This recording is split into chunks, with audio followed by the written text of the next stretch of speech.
Salut Phil. Salut Fabien. Nouveau tuto Final Cut. On va parler aujourd'hui de timeline magnétique dans Final Cut Pro.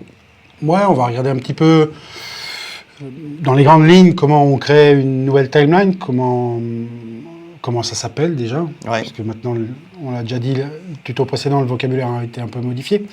Puis on va voir un petit peu comment fonctionne ce principe de timeline magnétique, comment on emmène quelques plans là-dedans. Enfin bon, voilà, on va voir un petit peu les balbutiements, je dirais. Donc là, on a déjà importé des rushs. Et on a une bibliothèque, on a des événements, on a des rushs dedans. Et on va créer donc une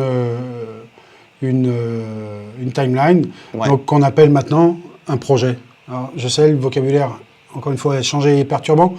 Souvent, quand on parle de projet, on parle d'un projet dans son ensemble. Ouais, parce qu'avant, enfin, en tout cas dans les vieilles versions de Final Cut, ça s'appelait séquence. C'était des séquences. Voilà, bon.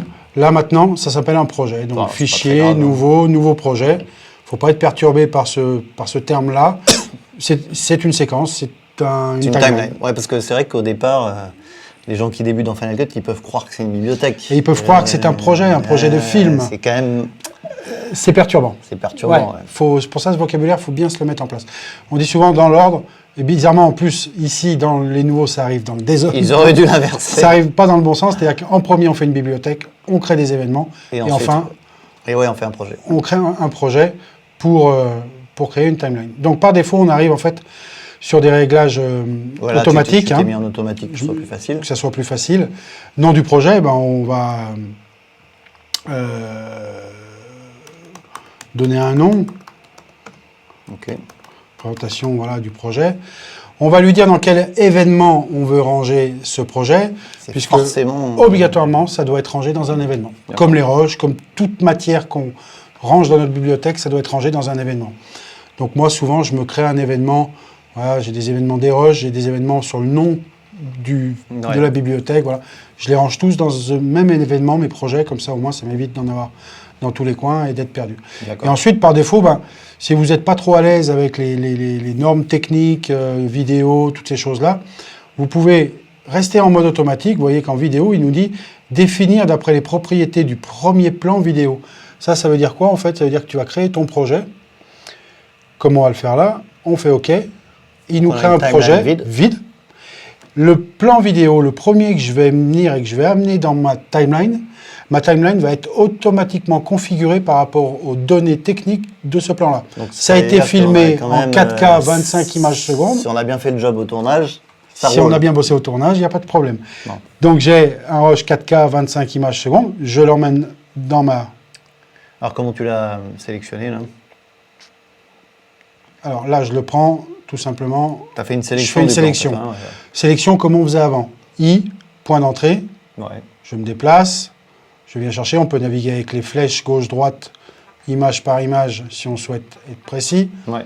Point de sortie, O. Donc là, je vais pouvoir prendre in-out que la portion que j'ai choisie. Je peux aussi, ici dans le rush, venir prendre et déplacer mon point de sortie à l'image. On verra qu'on peut zoomer là-dedans. Bon, bref. Là, si je me mets dans la zone sélectionnée, j'ai la main, je prends le rush, je le fais glisser et je l'emmène ici dans ma timeline. Là, ça rame un peu parce qu'on est en train d'enregistrer le tuto, il y a beaucoup de choses qui tournent. Voilà. Et là, ce qu'il y a tout de suite que l'on voit, c'est que j'emmène mon plan au milieu de ma timeline, mais je vois que sur la partie gauche, il me met une fenêtre un peu en transparence bleue qui m'indique l'endroit où le rush va venir se positionner. Donc là, tu as bien mis dans cette bande noire. Et je mets dans cette bande noire. Je lâche, toc, automatiquement, c'est venu se mettre à... Ça s'est magnétisé. C'est magnétique. Cette bande noire, on l'appelle le scénario principal. Moi, j'ai vu beaucoup de gens qui montaient en dehors. C'est une horreur. C'est un enfer. C'est un enfer. Surtout ne pas faire ça. Donc ça, c'est une technique qui est propre à Final Cut Pro. Il faut manipuler, il faut s'y habituer. Au début, on a beaucoup de mal. Surtout pourquoi ça marche comme ça, parce qu'il y a une raison quand même. Il y a une raison, bien sûr. Quand on s'y habitue, c'est quand même génial. Mais quand on a pris l'habitude, quand on a compris comment ça fonctionne, c'est que du bonheur. Ce scénario principal, c'est en fait, moi je dis souvent, c'est dans cette zone-là que vous allez construire la trame, le contenu principal de votre film. Et on va venir ensuite... C'est finalement comme un fil ça. Sur lequel on va venir greffer aussi des éléments. Et ensuite, on va venir... Donc si tu mets un autre plan... Là, je prends un autre plan. Que tu vas mettre aussi à la suite. Voilà, pareil, je le mets à la suite. Donc pareil, si je lâche, pof, il vient automatiquement se magnétiser. Alors, ça où c'est quand même très agréable par rapport à fini la petite image noire qui peut traîner entre les deux plans. Ouais. Là, c'est impossible. Et ainsi de suite, on va pouvoir construire une séquence, assembler 4-5 plans. Et derrière, on va... Là, pour l'instant, on n'est vraiment pas du tout dans la construction. Je prends au hasard, on est bien d'accord. Je vais pouvoir ensuite venir prendre d'autres plans que je vais venir, cette fois-ci, mettre au-dessus.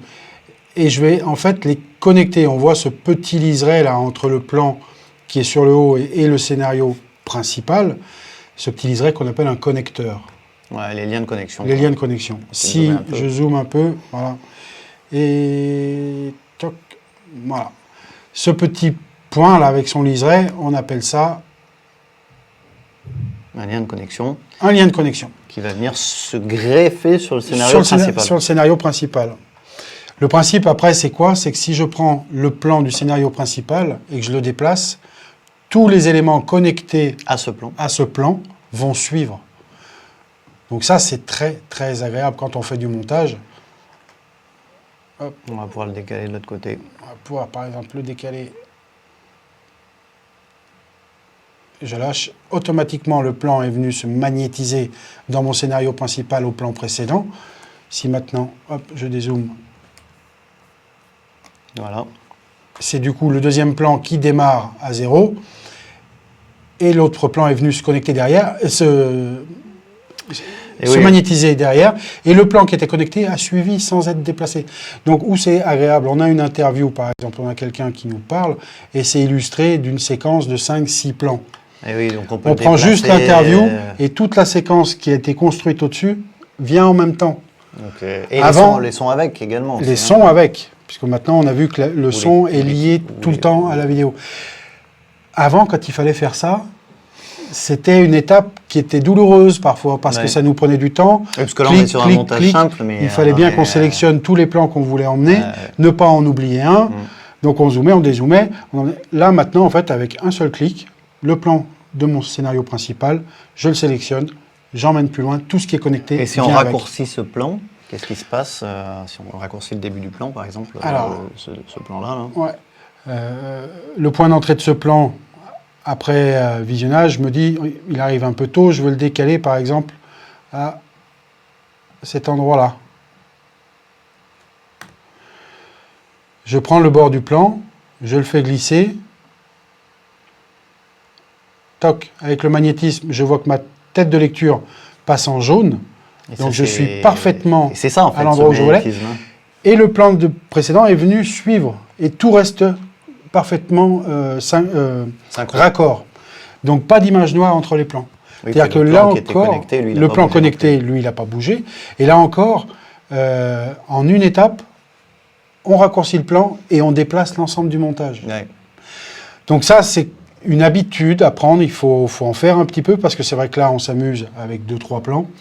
Quand on a quelque chose de plus construit, un film assez long, qu'on a beaucoup de séquences, beaucoup de plans, on prend peur, on se dit, oulala, mais si je bouge ça, qu'est-ce qui se passe là-bas, machin. Oui, puis et en fait, il faut savoir aussi, c'est que si on a envie, on peut le désactiver aussi. On verra ça dans d'autres tutos. On verra ça plus tard. C'est vrai que c'est bien de se forcer à utiliser ce magnétisme. Moi, je conseille vivement. Ça a été fait pour ça. Ouais. Le logiciel n'a pas été fait pour travailler en mode désactivé. Il a été fait pour être en mode activé. La plupart du temps. Donc, d'apprendre à utiliser ce scénario principal et ce magnétisme avec les plans connectés à ce scénario principal, c'est les fondations, ce sont les bases de Final Cut. Et si on prend un dernier exemple avec du son, par exemple, si on glisse un son, par exemple, on peut venir chercher un bruitage, un son d'ambiance. Ok, donc voilà, on peut venir bien sûr prendre un son qu'on va venir, donc un son, un bruitage de l'ambiance. Et tu vas le connecter en dessous. Et là, il va se connecter en dessous. Je vais le connecter en dessous aussi parce que historiquement, le son est toujours en dessous. Et on pourrait le mettre au-dessus. Donc on va le mettre en dessous. Il viendra toujours se mettre en dessous dès lors où il a le rôle. D'accord. Putain, mais l'audio viendra toujours se connecter par-dessous. Mais vraiment, on ne peut pas parler de piste. Ouais. Piste audio 1, audio 2. Non, on ne parle pas de piste, on va parler autrement dans Final Cut. Mais voilà, ils vont venir, tous ces sons, on va pouvoir les connecter toujours pareil au scénario principal. Donc, mettons si je le mets ici sur ce plan-là, hein, ce petit son d'ambiance là. Donc j'ai mon plan dans le scénario principal, auquel est connecté un autre plan vidéo au-dessus à un moment. Et puis pendant aussi la lecture de ce plan, j'ai de connecter un son d'ambiance. Si je prends mon scénario principal, que je le déplace, on voit que tout vient avec. Voilà. Tous les éléments connectés à ce plan vont venir en même temps. Super. Bon, j'espère que... Petite présentation rapide. Que les basiques de Final Cut, voilà, c'est vraiment là, il faut vraiment commencer par ça, voilà, enchaîner des plans, raccourcir des plans, connecter des choses sur les plans, mais toujours avoir quelque chose dans le scénario principal. Dans le scénario principal. Surtout dans le scénario. Structuré dans le scénario principal, ça c'est très important. Dans le scénario principal, on a notre histoire sur laquelle on va venir greffer des bruitages, des éléments, des plans bruitages, de coupe, des titres, des plans de coupe, des séquences de coupe. Voilà. Ben merci Phil pour ces petites astuces et puis à la prochaine fois. Merci et puis on se retrouve une prochaine fois. Avec plaisir. Ciao.